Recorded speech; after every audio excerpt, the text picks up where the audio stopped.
What can you tell us?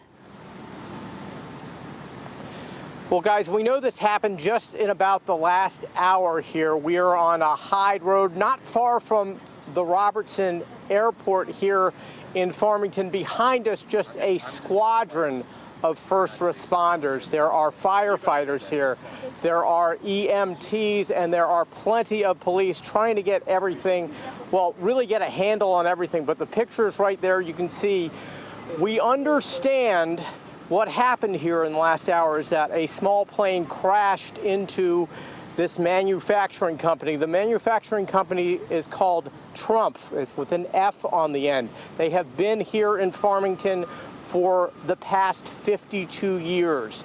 Now, we don't know the extent of injuries, but we do know there are injuries inside the building. Are there fatalities? We cannot answer that at this early stage of the rescue, of the investigation. But I did speak to one of the executives at Trumpf, and he told me, at least right now, he doesn't believe any of his employees